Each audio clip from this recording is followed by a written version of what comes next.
Hello everyone friends. पिछली video में मैंने आपको काइंड्स ऑफ सेंटेंस के बारे में पढ़ाया था। फ्रेंड्स, पिछले कुछ दिनों से मुझे फीवर होने के कारण मैं क्लास नहीं ले पा रही हूँ फ्रेंड्स, तो सॉरी उसके लिए फ्रेंड्स। आज हम एक्सक्लेमेटरी सेंटेंस से स्टार्ट करते हैं। एक्सक्लेमेटरी सेंटेंस जिसे हम विस्मय सूचक वाक्य भी कहते हैं। Some sudden feeling mind and heart. Exclamatory sentence विस्मय सूचक वाक्य हमारे कैसे होते हैं? A sentence which expresses some sudden feeling of mind and heart like joy, sorrow, surprise, bravery and hatred is called an exclamatory sentence. एक ऐसा वाक्य जिसमें कोई मन की या हृदय की ऐसी भावनाएं, ऐसी फीलिंग्स, ऐसी भावनाएं को व्यक्त किया जाता है जिनसे हमें किसी खुशी का अनुभव हो या दुख का या आश्चर्य का या बहादुरी का या घृणा का भाव जो प्रकट करती हों, तो उन्हें विस्मय सूचक वाक्य हम कहते हैं।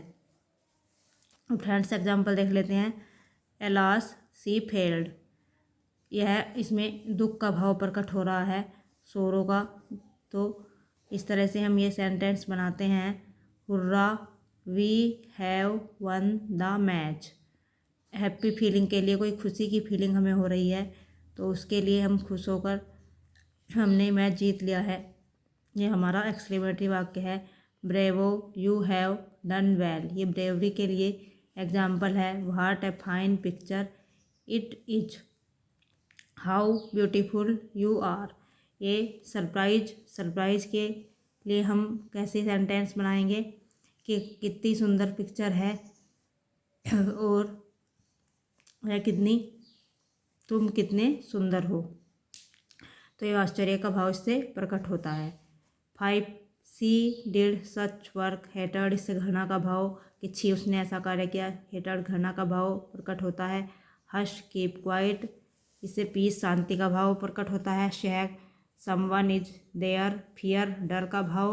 ओ सी पास्ड सरप्राइज, वह पास हो गई, सरप्राइज आश्चर्य का भाव प्रकट होता है। तो फ्रेंड्स, ऐसे वाक्य जिनसे कोई ऐसी फीलिंग मन की या हर्ट की, हृदय की कोई ऐसी फीलिंग्स उत्पन्न होती हैं, कोई ऐसी फीलिंग्स एक्सप्रेस व्यक्त होती हैं जो कि अचानक हुई हों, सम सडन, अचानक से होने वाली। अचानक कोई खुशी की फीलिंग भी आ सकती है, कोई दुख की भी आ सकती है, कोई आश्चर्य की भी आ सकती है, कोई बहादुरी की, कोई घृणा का भाव भी प्रकट हो सकता है।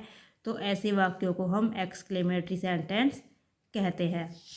फ्रेंड्स, आई होप आपको समझ में आ रहे होंगे। सी वाउंडेड, ये सैडनेस की फीलिंग है। Wow it is wonder, happiness की फीलिंग है। तो नेक्स्ट चलते हैं फ्रेंड्स हम ऑप्टेटिव सेंटेंस पर, जिन्हें हम आज्ञा सूचक वाक्य भी कहते हैं। Wish, pray, curse.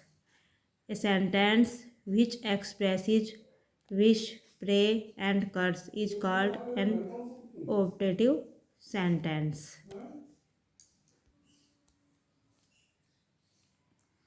A sentence which expresses wish, pray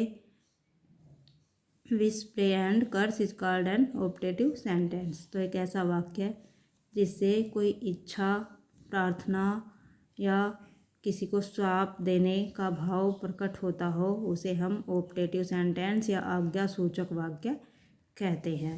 इसके एग्जाम्पल देख लेते हैं। मे यू लाइव लॉन्ग, ये भी इससे कोई इच्छा का भाव प्रकट हो रहा है। मे गॉड ब्लेस यू, इससे हमें प्रे, प्रार्थना का भाव प्रकट हो रहा है। मे ऑल गो टू हेल, कर्स, ये एक शाप का भाव इससे प्रकट हो रहा है कि तुम सभी नरक में जाओ।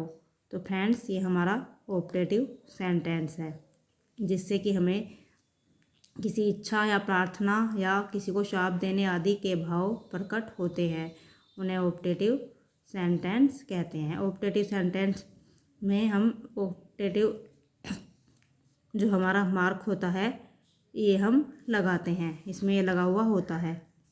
फ्रेंड्स, ये 5 जो काइंड्स के हमारे सेंटेंस थे ये हमने आपको पढ़ाए हैं। तो फ्रेंड्स आपको आई होप समझ में आए होंगे। हमारा सेकंड था अकॉर्डिंग टू स्ट्रक्चर, रचना के अनुसार। तो रचना के अनुसार जो हमारे सेंटेंस थे, there are 3 types of sentence according to structure.